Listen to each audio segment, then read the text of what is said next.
My name is Marc Sabatella from Mastering MuseScore. Welcome to the MuseScore Café.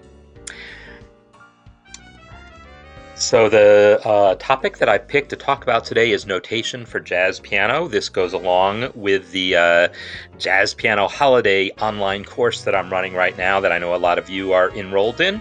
If you're not enrolled, we did start already, and we're a few days into a 6-week course. You're still welcome to enroll and participate. So check out the link at the top of the chat for more information on that and all my other courses, including my MuseScore course, which is should be of interest to anyone who's here who's not already enrolled. And then I also have theory courses and other things, and so I like to make sure that people are aware of the different resources I have. So again, the topic that I'm going to talk about today has to do with notation for jazz piano, and it's not just about jazz. Piano could be any piano, or it could be not just piano, could be any jazz, right? So we're going to learn a little bit about that combination of things. Jazz features, piano features. There's quite a lot of them, quite a few things I can show you. So we're just going to sort of take a little tour of what's possible here. So thanks everyone for checking in. I always love to see where people are watching and listening from. I still say I've probably gotten someone from every continent except Antarctica, which is, probably pretty common that most people would be able to say that. But someday, I'm going to have someone check in from Antarctica, if that's even possible. I don't even know. So what can I tell you about jazz piano things? Well, the first thing I will show you is maybe an example of the kind of score that we might be dealing with, and then talk about what's involved in creating it. And actually, the best way for me to show you that is just look at the MuseScore Café theme song here. The MuseScore Café theme is a full score for trumpet, sax, trombone, guitar, piano, bass, drums, right? But then if we look at just the piano part, we see a piano part. And so this one happens to be fully notated, but also have chord symbols. If we talk about writing for jazz piano, if you're talking about writing for jazz piano, then yeah, typically we are fully notating things. But realistically, a lot of jazz piano parts aren't fully notated like this. They're just slashes and chord symbols. I'll show you about that too. So feel free to ask any relevant questions. If they're not relevant to the topic, I might put them aside and we can get to them next month's Ask Me Anything session. So I'm going to show you some things about getting started. So the first thing is, for the purpose of my course, I actually created a template, and it looks like this. It's just 2 staves in jazz font, and I'm going to show you how to create your own template, because it's a good thing to have, because we don't have an existing template that's exactly like this, where you've got 2 staves like you're writing for piano, and yet all the fonts are set to jazz. And not just the fonts, but there's other settings here. Like you'll see if I add a repeat mark, if I add a repeat, they're going to show up with these little wings. That's another little jazz thing. So that's a setting that was already made in this score. So all I need to do to create a template is save it to my templates folder. So I'm going to show you how I created this one, and then we're going to save it to my templates folder, and then I'll make a new score from it. Excuse me. So I'm going to create a new score, and I'm going to call it Jazz Piano. Just plain jazz piano. And that's all I need for this. And now I'm going to pick the jazz template here. I'm going to pick the jazz lead sheet template. And that's it. That's all I need to set.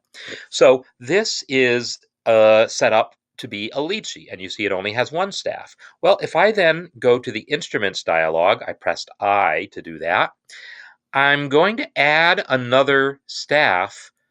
But I also want to change the score ordering, because right now it says custom. This is on us. We should have set up this template. It just didn't get updated when we introduced the score ordering feature.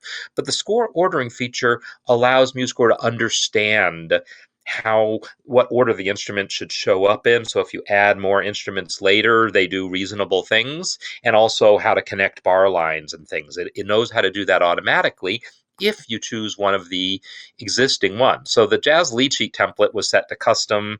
Our bad. Really, what you want it set to is Jazz Combo. If you set it to Jazz Combo, now MuseScore is going to understand that this is meant to be a jazz score. So among other things, if I add drums to the score next, they're going to show below the piano, which is what's common in jazz, rather than above, which is common in orchestral music. So is my desktop fuzzy? So Peter, I guess it's you. So yeah, sorry, but should be okay. It's what is it's like 720p. So if you've got a huge monitor and it's bigger than mine, it might look blurrier. But I've got a 13.1 or something like that monitor, and it's at 720p resolution. So viewed at that same size should look pretty good. Okay, so I have now made what I think is really the only change that I need to make here. I added a staff.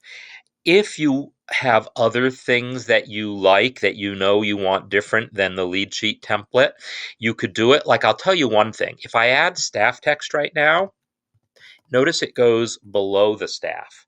I used Control T to add staff text, and that is because in lead sheets we're expecting chord symbols above the staff, and we expect the most of the text we therefore add to be below the staff.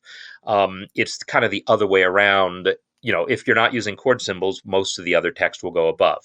So that was the decision we made when we created the lead sheet template years ago.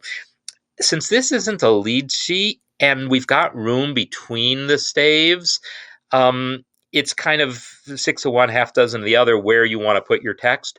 But if you do decide you would rather have your text above the staff in your template, then click it, and then you can press X, and that flips it above. And then you can come over to the inspector, and where it says placement above, hit the Set as Style button, the one with the S icon, and that will make your staff text be above the staff by default in your own template. I think I'm not going to do that because, yeah, some of my text I might want above, some I might want below, so I'm just going to flip it as I need and not worry about the default. I'm just going to leave it alone. So I have my score the way I want it. So what I'm going to do now, this is now how I want to be able to create additional scores, right? So I'm going to go to File, Save As, and I'm going to go to my Scores folder, but I'm not going to save it into my Scores folder. I'm going to go up a level, and now I'm in my MuseScore 3 folder, and I'm going to go to Templates. And I'm just going to save this here and call it Jazz Piano. So Jazz Piano is now saved there. So now, if I go to create a new score, Control N, and I enter a new title, my new song, because that's what all my songs are called, and I'll put my own name as the composer, and then go on to the next screen. Under Custom Templates, you'll now see Jazz Piano is one of my options. These are all the other templates that I've previously created or downloaded that other people created and I thought seemed useful. So if I pick the Jazz Piano template, it shows you a nice little thumbnail of what it's going to look like, and then you can just hit finish, or you can go ahead and enter key and all that. And there you go. Now you have your songs set up the way that template was set up. So the way I went up a level, when I'm saving a score, this looks different on every system. My system here is a Linux system, but usually somewhere when you're saving or opening, anytime you're looking at a list of files, there's some little icons up here that go up a level. So I can't tell you what it looks like on your system because, again, every system is different. Windows 10 is different than Windows 8 or Windows 11. They're all a little different. Mac OS is different still, different versions of Mac OS, different versions of Linux. Everyone's file dialogues look different.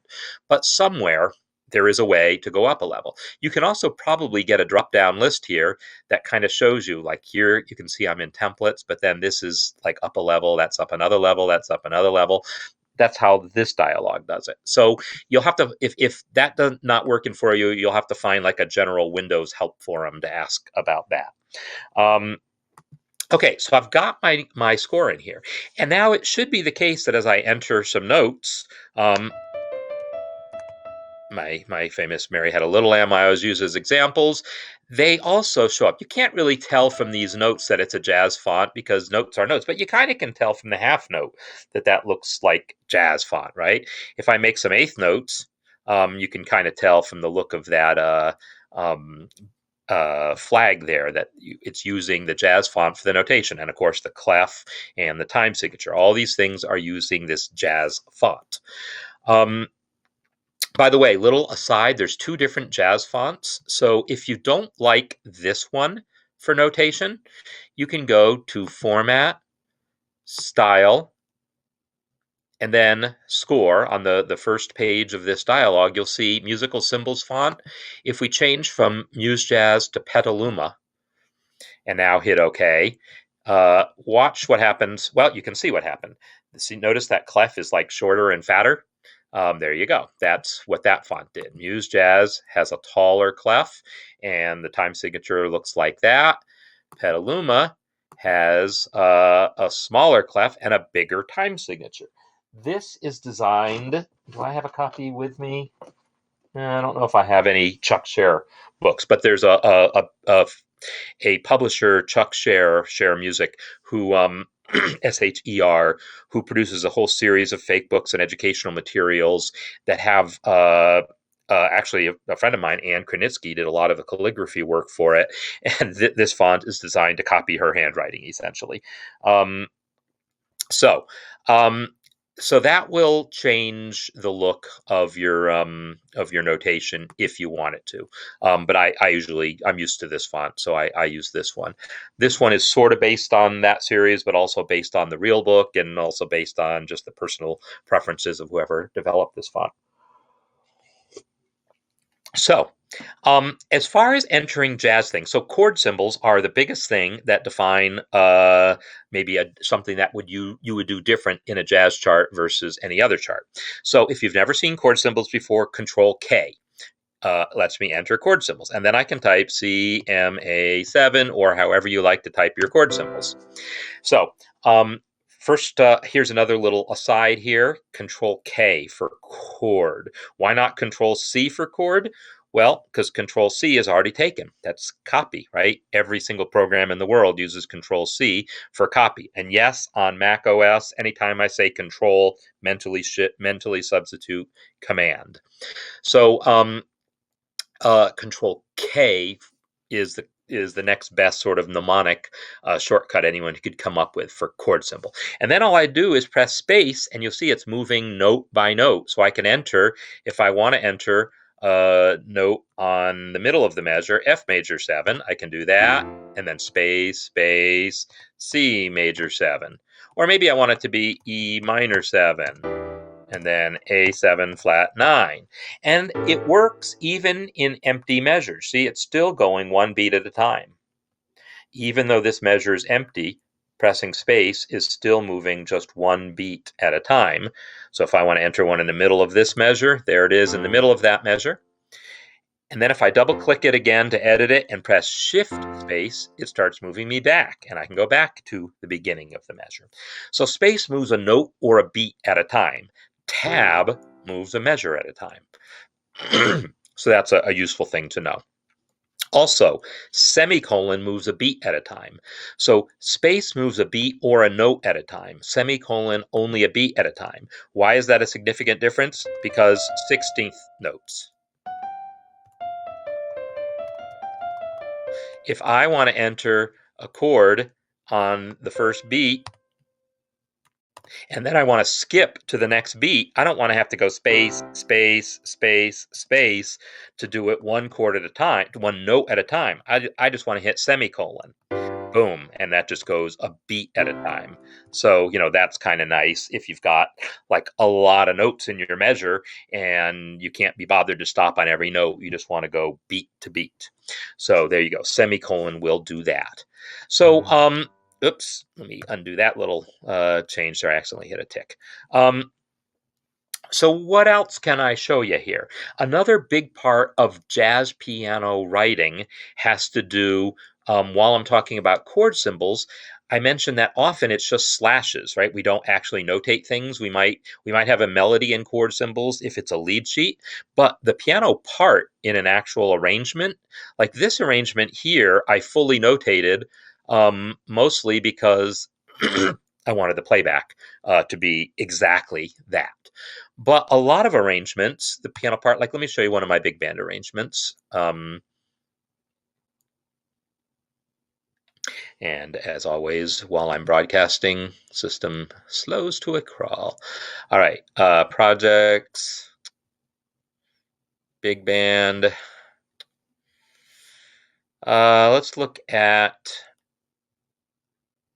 I'm trying to think of which one is especially significant as far as this goes. They're all the same. Unclaimed gift. We'll look at unclaimed gift. So if I open this big band score and then look at the piano part, you're going to see a variety of different types of notation. So let's go over to the piano part here. So first of all, we see a lot of it's just resting, but then some of it is this melody with chord symbols notation. Some of it is just slashes with chord symbols above. Some of it is showing very specific rhythms. 1, 2, 3, 4. Bum, bum, right? Very specific rhythms that you're supposed to play those chords in. And is there anywhere in here where it splits up to 2 staves? Yes, there is a spot here where it actually splits to 2 staves. Mostly just to make it clear that this is a bass clef there, because if I just changed clefs, I was afraid someone might not notice. But here's a spot where it's all completely written out in 2 staves. So these are things that you might expect to see in a piano part. Can you move 2 beats at a chord? Yes, you can. So let's come back to my sample score here.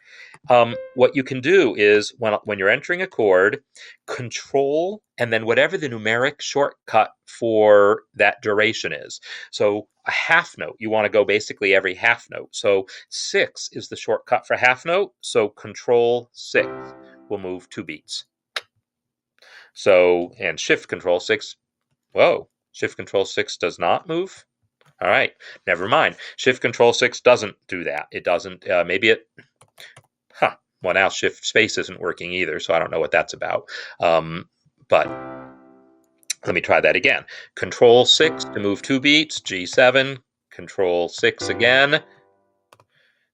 And then, yeah, so you can see now, and it remains even if I enter more notes, you can kind of see. So Control 6 moves every 2 beats. Control 4 would move every 8th note, because 4 is the shortcut for 8th note.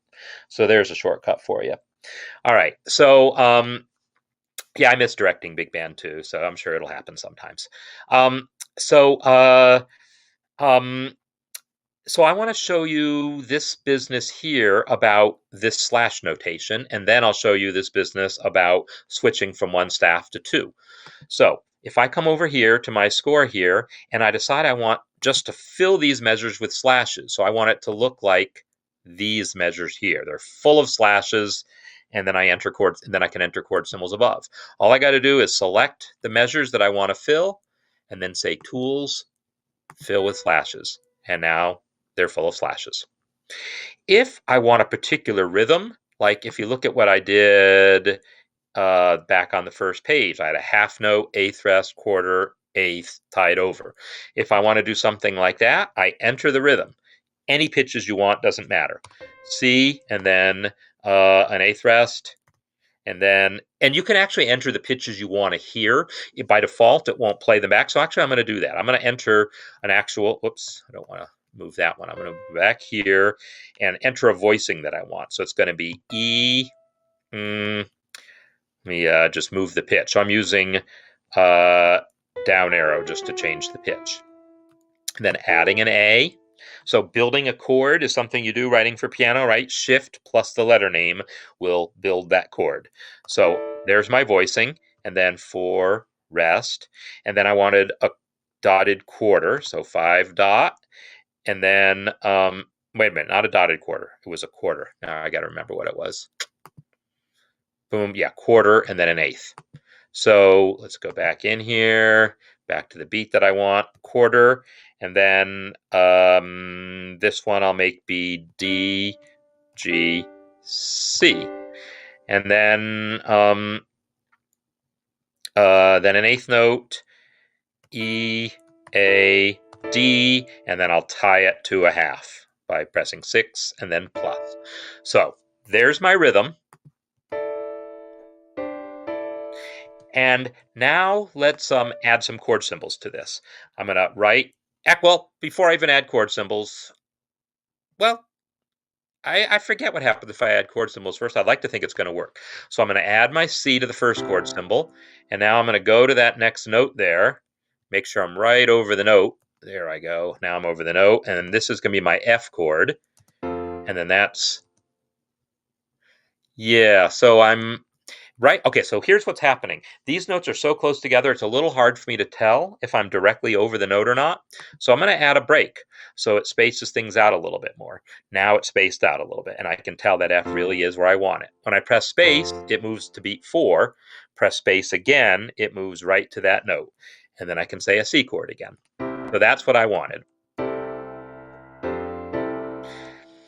So now I want the slashes to appear. I'm going to select those and then say under Tools, Toggle Rhythmic / Notation. Boom. And now it's those slashes.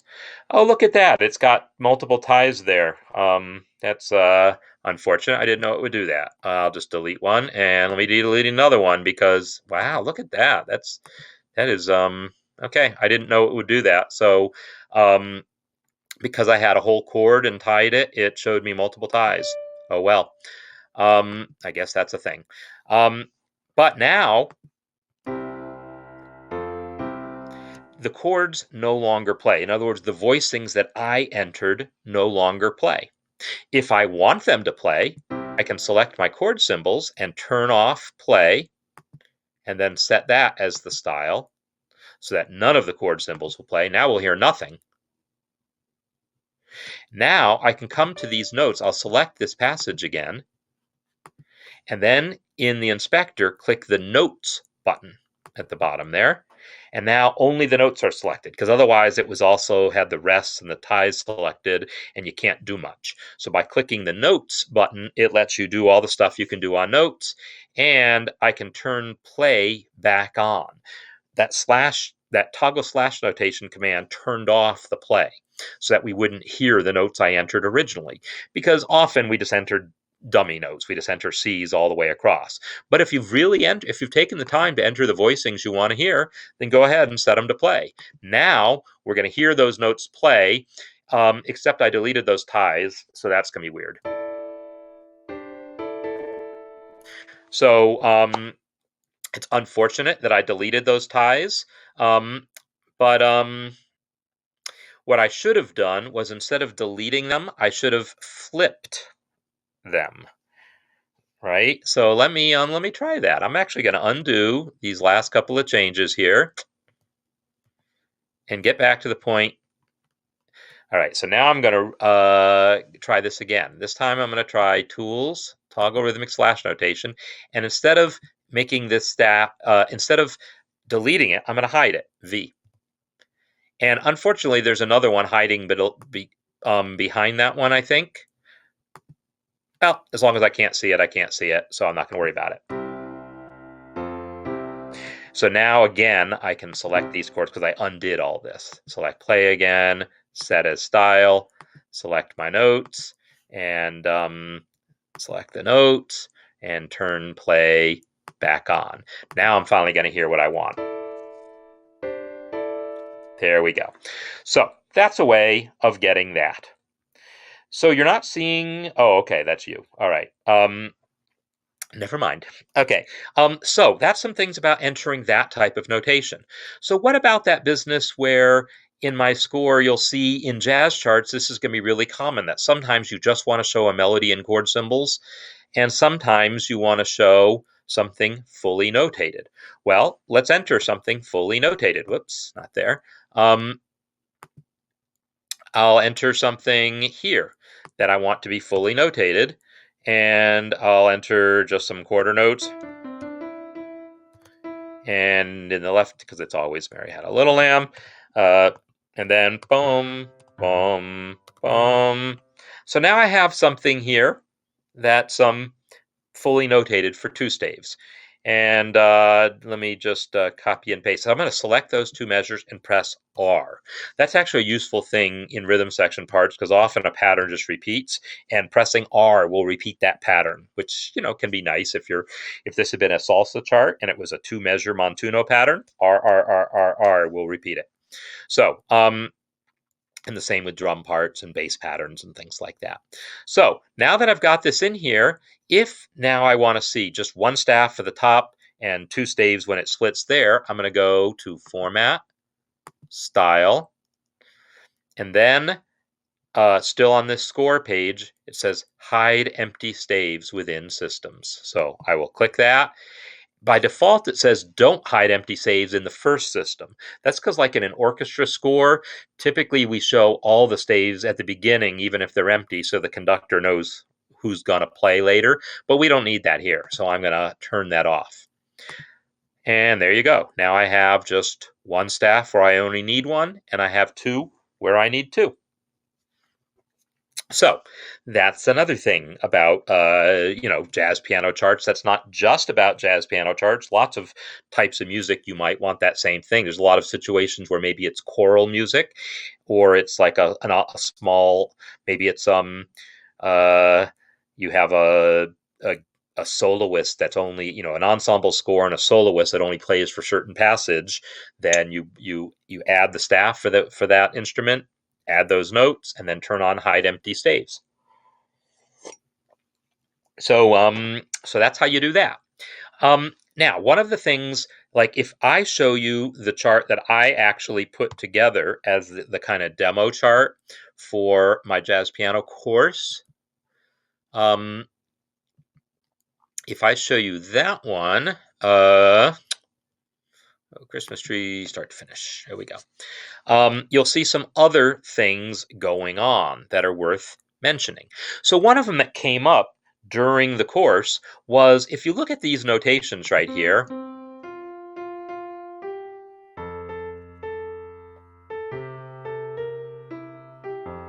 so this is all very simple, but the rhythms are syncopated.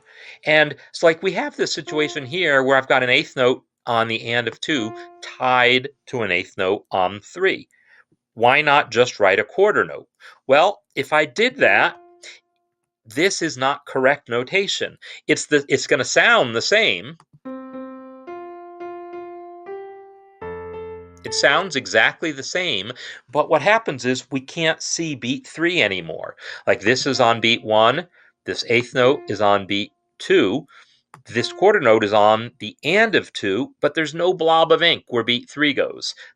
In 4/4 time, it's important to have a blob of ink wherever beat 3 is, if your rhythms have any eighth notes in them. No, if it's a whole note, you don't have to break a whole note up. There's if the rhythm is just nothing but quarters and halves and wholes, you don't have to break it up with a tie. But anytime we have these syncopations, we have a note starting on an and then carried across the bar line like that, then yes, we need to break it up that way. So if you just enter it correctly to begin with, great. But if you'd entered them wrong, like if I had entered this is an eighth tied to a quarter. What if I had entered it as a dotted quarter? That would be the same, right? It sounds the same, but again, it's just not correct. Well, MuseScore can fix that for you automatically. I could just select the part that I want to fix, or Control A to select the whole score, and then go to Tools, Regroup Rhythms. Boom, and it fixed it for me. It added the ties where it needed to. It does a couple other things also, like finds opportunity to combine rests, and it knows a little bit, so I'm going to undo all these changes because I don't want to mess anything up in my score. It knows a decent amount about the rules of notation, so it knows how to fix a lot of those kinds of things. It's not perfect, so I wouldn't depend on it totally, but it's definitely a good first pass to run if you've entered a lot of rhythms and are not sure if you've done something right. Do that first, then start looking to see if there's anything else that needs fixing up, because it will fix a lot of things for you. So that's something I wanted to show. So the next thing I want to show is if you look at like this measure here, just that measure has multiple voices. It's got a melody, while the accompaniment is on the same staff, has a different rhythm. This is the definition of multiple voices. And multiple voices confuse people greatly if you've not used this type of feature before. All notation programs have a similar feature, and they mostly work more or less the same way with, details different. But I'll show you how this works. So what I'll do is go to my new song, and let's enter it into this measure here. I'm going to enter that first melody, A, and then eighth note, A, and then tied to the half note. All right, so that's my first voice.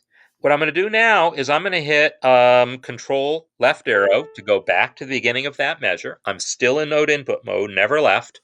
And now I can switch to voice 2 by clicking the voice 2 icon.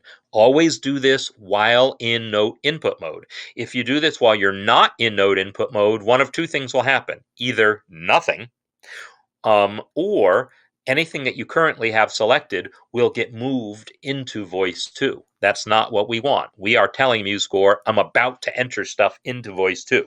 So you do this while you're in note input mode. So all I did was move the cursor back to the beginning of the measure, and then I switched to voice 2. And now I can enter that other rhythm, which was a half note, E.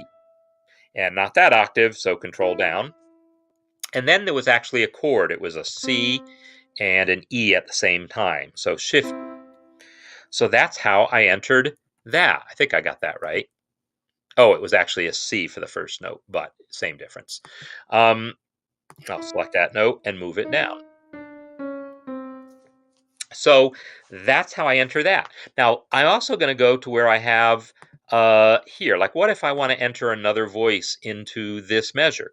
Well, I'll go to note input mode and then switch to voice 2. And this time I'm going to use the keyboard shortcut, Control-Alt-2, to move me to voice 2. And now I can enter something else, like if I wanted a half note B, and then maybe a half note A, and then a half note B, and then another B. So notice I just entered both. I didn't, you don't have to do this all one measure at a time. You can enter a whole phrase worth of voice 1, then go back to the beginning of it and enter a whole phrase worth of voice 2. But now what about that bottom staff? What if I want more notes on that bottom staff? So one thing that you might want to know is you don't have to leave note input mode to get to that bottom staff. I have a shortcut. The default shortcut actually conflicts on my computer, but the default shortcut is Alt down. Alt down will just move the cursor down, and then Alt up moves it up. Since Alt down does something different on my computer, like it's hard coded on my computer, I've redefined it to be just the left bracket and the right bracket. So left bracket goes down, right bracket goes up, and it also goes up voice to voice. Like right now, maybe you can tell by the color here, it's green. I'm in voice 2. If I hit the right bracket again, it switches me to that top note. So it moves me to voice 1.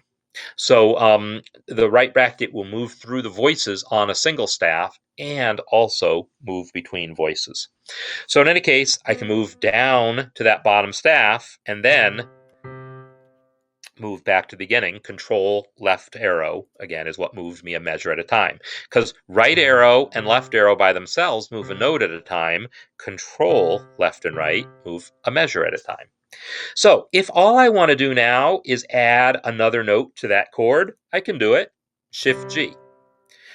But what if, and then I could maybe Shift F to add a note to this. Oops, I didn't mean to do that. Undo. Let me move the cursor here, and then Shift F to add to that one. But what if I actually wanted it to be a different rhythm, like I wanted quarter notes? That's certainly a thing I might want here. So I'm going to undo those two changes. If I want a different rhythm on this staff, to have like a tenor voice be moving, now I'm going to wish that I had entered that bass line into voice 2. Well, it's not too late. I'm going to select those measures and go to Tools, Voices, Exchange Voice 1 and 2. Now that bass part is in voice 2.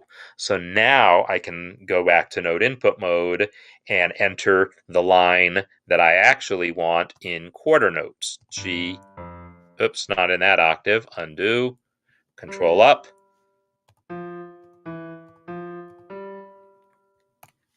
So I do that a lot, actually. I'll enter music in this way, just single note melody, single note bass line, and then later on realize, you know what, I need to move that bass line to voice 2 so I can enter some other stuff above it. It's a way I write for piano pretty often. And you can see it in action in this piece because I started with just the melody and the bass notes, and then I started adding these inner voices. And in this particular case, sure, that tenor voice has the same rhythm as the bass voice. They're all half notes, so I didn't need to use multiple voices, but you can. And I did it. Why did I do it? I don't know. No good reason. But here I needed to. Here, I needed to have this second voice for the quarter notes. Now, by the way, yeah, so I've got a voice 2 here. Voice 1 here is the G half note, then the G quarter note, then the F sharp. Voice 2 is this A half note, and then this chord consisting of D and C together. So that's my voice 2.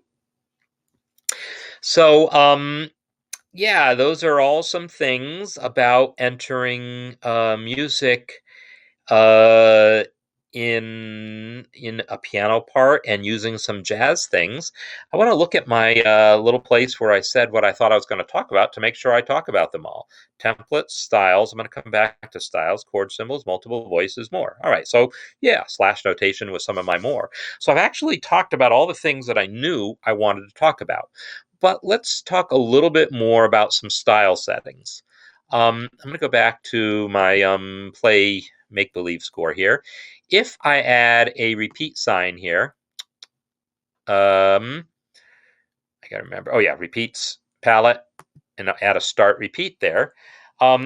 It's got those wings on it because remember I started with that jazz lead sheet template and then I added a staff to it. If for some reason you either don't want those wings, or if you don't want to use the jazz template but you do want the wings, that's under Format, Style, bar lines.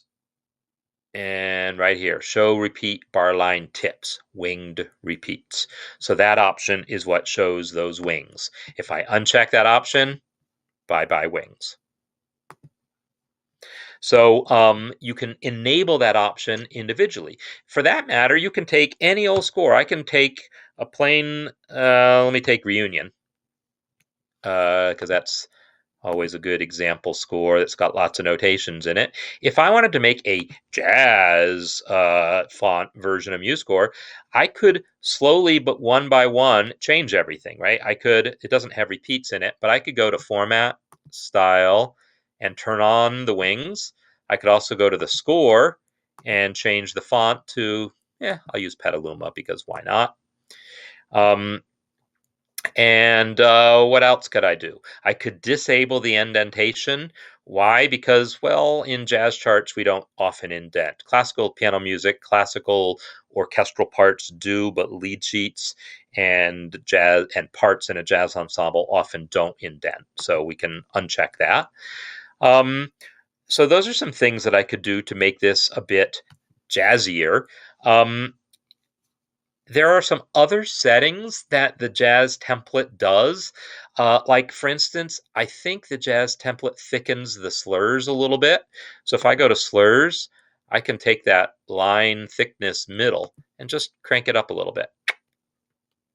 And I got thicker slurs now. That's too much, but you could at least see that it got thicker. So yeah, there's all sorts of specific settings that the jazz template does differently than the default, designed to look a little bit more like what typical jazz charts do. But, every publisher is different. So there's a whole ton of settings here that you're certainly welcome to mess with. Yeah, that's something. There's a couple things about chord symbols specifically that I want to point out. So I'm going to go back to my song here, and let's listen to some of these chord symbols. So right now we're not hearing the chord symbols, right? That's because I turned them off. Well, let's turn them back on for the moment. I'm going to click this chord symbol, and then in the inspector, turn on play, set as style. Now all my chord symbols play. So we're higher. Okay, so notice what just happened. This note was higher, which pushed the E minor higher, and that pushed all the other chords higher. Well, if I took reunion and did the same thing, if I entered some chord symbols, I got all these annoying slurs here. I don't want to use that one. Let me just take a generic score.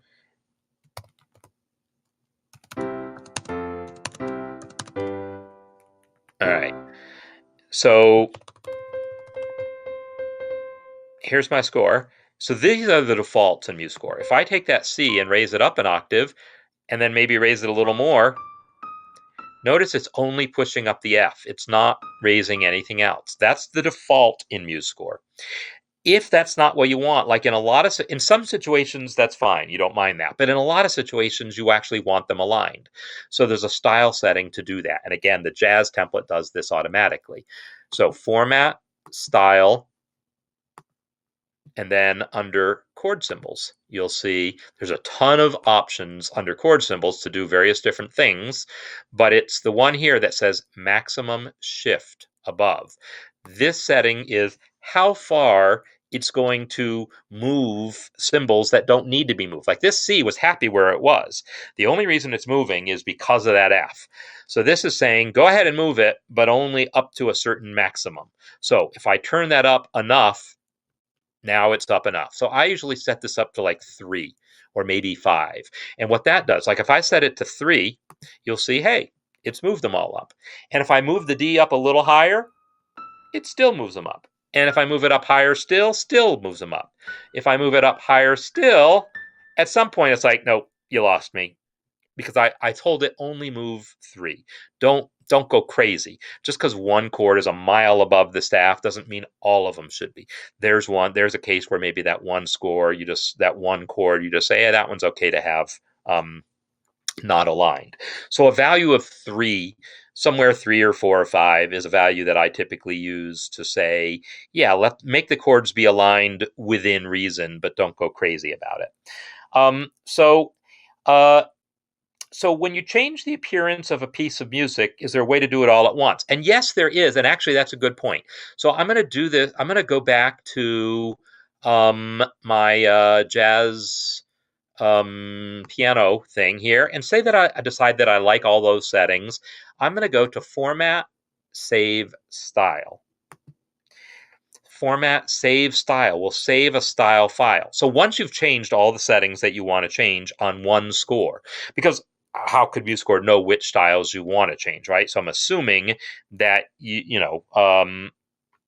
you realize that you've got to do it at least once. But once you've done it for one score, or maybe you've used the lead sheet template and decided, hey, I like that, you can then save that style. So I did format, save style, and I already created one, and it's called jazz.mss. So I already did this once before, but I'll just save a new copy of it and say, yes, I will save it. So now I can come over to my, and that just saves those style settings. So now I can come over to Reunion and say, format, load style, and pick that same jazz.mss, and boom. Now it's done it for me. It's set all my things for me. It's changed the notation font. It did whatever. It turned on the winged repeats. It made my slurs thicker, or any of the other things that it decided it needed to do. Now, in the course of doing that, it also no longer fits on one page because some of those style settings cause it to take up more space. So I'd have to spend some time fixing this up. But that allowed me to change all those styles at once, given that I've done it on some other score. One thing you notice it didn't do was the tempo. Well, the reason it didn't get the tempo is the tempo actually has kind of a mixture of different fonts involved because it's got plain text and note symbols. And so it's like it says, I don't know how to handle that. So I'm going to click the Remove Custom Formatting button, and then click next to where the font is set here, hit the reset button there, and now it'll all be in my default font. So sometimes things like tempo might need a little fixing up, but in general, yeah, you can do all the style settings you want, one at a time, because only you know which ones you want. And for the text styles, by the way, they're all collected down here. So if you know you want to just keep everything else the way you want, but just change some of your text styles to your favorite font, you can do that here. Now, there's a whole lot of them. So again, do it once, pay the price, but then save it as a style file, and then you can reload it. The other thing you can do, and this is a clever thing, is I've actually done this before. So I'm going to go open under my scores folder. I'm going to go up a level to MuseScore 3, and then down a level to my styles folder, which is where all that stuff got saved. I think I did this already. I think I have... all right. Well, there's one that's... I'm not seeing what I was expecting to see, but I'm going to use this one anyhow. I'm going to edit this guy right here. This is one I created using the free sans, to use the bad American pronunciation of song. And what this is I... okay, I take it back. So this is a style file I created. I'm just going to get rid of this one because that one's not what I thought it was after all. Let's take a look at that jazz style again. So that style file here, jazz MSS, it's got a lot of junk in it here that I don't want. All I want, if I want to only change the fonts, I can delete all these lines, everything after style, all these things that are individual settings. I can delete the ones that I don't want. Like if I don't want to change any of this stuff about page size, I don't want to change anything except the lines that are setting a font, then I can delete all these lines until I get to the ones that are about fonts. And just, that's a whole lot of delete, delete, delete, delete, delete. And I don't even remember where they are. I think they're all, so you have to find them. So it's a little bit of a pain. You'd have to find the ones that are just about font face. And then in any case, just keep those lines. So anyhow, it is a thing you could do if you wanted. Create a special MSS file, edit it yourself to only have these lines in them here. These lines here that are the font face. Let me put in a space, an empty space. So these lines here that are font face set to Edwin, delete everything else, keep those, and then you could load that style into another score, and it would leave all your other nice style settings the way you want and just change your text fonts. Someday we're going to have a command to do that, but for now it would be possible to create your own MSS file to do that. Faux face, yeah, I didn't do that. I did not say that. Okay, so yeah, and I have done that sort of thing. I've created, like, for instance, by default, MuseScore is supposed to know how big you like your pages. It actually looks for your default printer and looks at what your default paper size is on your default printer and says, oh, that's the size you like. Because here in the United States, where I am, letter size paper is common. In most of the rest of the world, A4 is common. And the way we know this is we look at your printer. It doesn't always work. And on my system, it doesn't. So I created a style file, and it's this guy here, letter score. So if I open this one, you'll see I deleted everything except the lines relevant to setting the page size and margins. So I now set that to be my default style. So every score I create uses this style. So now when I create a new score, MuseScore doesn't get confused and make it A4 size. It'll make it letter size. Or if I have one that someone else gave, that I got maybe downloaded from somewhere that was set to A4, I can just load this style file, and now it's letter. To make a style your default, since I mentioned that I did that, you can go to Edit, Preferences, and then underscore. This is where you can see I've set that to be my default. I don't recommend doing this for things like jazz settings. Just because you create a lot of jazz scores, I wouldn't make your default this way, because then someday you're going to create just a classical piano score or a choral score, and you'll wish it wasn't that way. Templates are the better solution for that. Save your score as a template, and then every time you want to create a jazz score, just select that template, like I did with the my jazz piano template. So, yeah, I've talked about the things that I wanted to talk about. I saw a few questions. I tried to answer those. Since this sort of is bothering me, I'm going to look at this and see what's involved in getting it to fit. So the thing that I feel like is the problem is I'm going to undo all those changes and count systems. 1, 2, 3, 4, 5 systems. And now I just did redo. Well, there's still 5 systems on the first page. So I don't have a vertical problem. I have a horizontal problem. The problem is that you can see this third system is a measure all by itself. That's because it should have been able to fit with those other ones, but due to the new font settings, everything's just a little wider and it doesn't fit anymore. So I'm going to select, actually, I've gotten out of the habit of using the stretch commands. So the thing that I used to do is I would select these measures and then use shift and then use left curly brace a couple of times, hoping that I could reduce the stretch enough to make them fit. And in point of fact here, it looks like they're not going to fit. So it's just as well. I'm going to undo all that. I'm going to select everything and go to Format, Stretch, Reset Stretch. And you'll see now, oh, it doesn't come close to fitting. I'm going to go to my style settings and make everything as tight as I can. So it's under the Measure tab. I'm going to set spacing to the minimum, which is 1. And notice it still doesn't quite fit that measure, but there's a couple other things I can do. I can reduce this minimum note distance. That did it.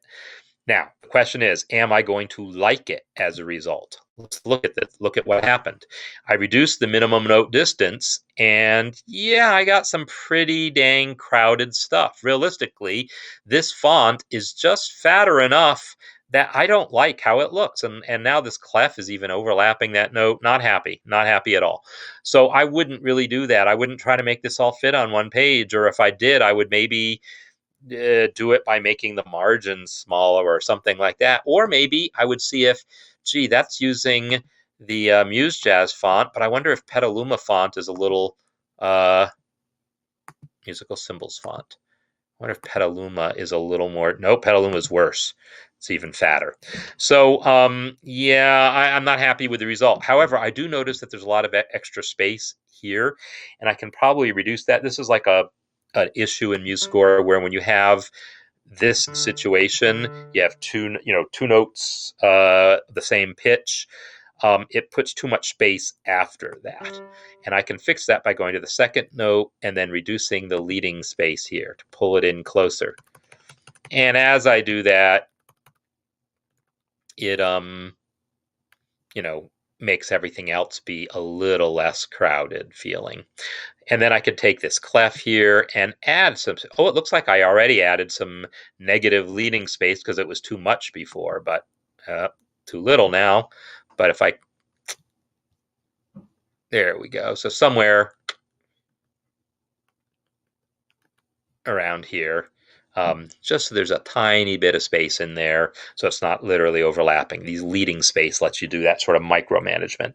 This isn't so much a jazz thing. It was just something that came up because, yeah. And it looks like it still doesn't quite fit, huh? Still doesn't quite fit. But yeah, those are the kind of things I'd have to play with to figure all this out. What doesn't fit now? 1, 2, 3, 4. Now there's only 4 systems on the page. So somehow in what I did, it caused it to need a little more vertical space. So I would do things like check out how big this frame is here. Maybe I just make that title frame a little smaller until at some point it's going to be small enough that it can fit another system. Oh, seriously? Really?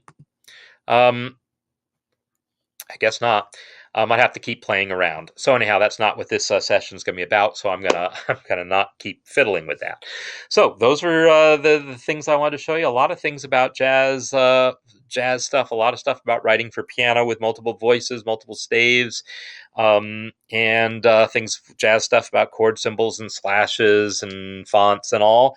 Those are some things that I think might come in handy for any of you who are in the Jazz Piano Holiday course, or just anyone who's writing for piano, jazz piano in particular. So hopefully you found that useful. So next week, so now I'm going to be on a rhythm. First week of the month will always be the Ask Me Anything. Third week will be that page of the month club thing. So by all means, go to my community site and post some more suggestions for some music you'd like to see me enter, because people are really enjoying that. I'm enjoying doing them, and it allows me to cover different kinds of areas that I might not have thought about.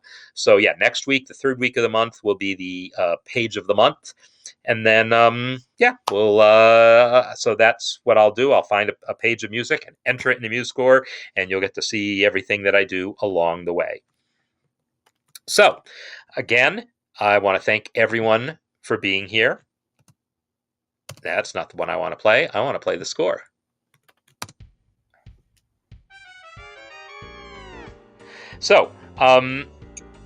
So yes, again, thanks everyone for being here. Thanks for watching and paying attention, listening as I do all this stuff, showing you how to do things in MuseScore, and hopefully you find it useful. And by all means, check out my MuseScore course. The link at the top will get you to my school, and it's got tons more information on using MuseScore, as well as all my other courses. So I will take my leave and see you next time. By all means, also remember, join me on Thursdays. That's when I do the music masterclass. And during these next few weeks, while I'm doing this Jazz Piano Holiday course, I'll be focusing on things that are relevant to that class. And they won't necessarily always be jazz. Like tomorrow, I'm going to just be talking about harmonizing a melody with a 1 chord, a 4 chord, and a 5 chord. And by gosh, that's been around for hundreds of years. That's not a jazz thing.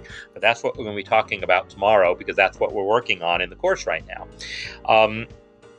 So by all means, check out Thursdays, my music masterclass, same time. Also, if you join as an all-access member, then, and the link at the top has all the information you need for that. On Tuesdays, I do my office hours, where you can meet with me more face-to-face, kind of like a Zoom call, except it's not Zoom, it's something different. Anyhow, thanks everyone again, and I will see you next time. Goodbye.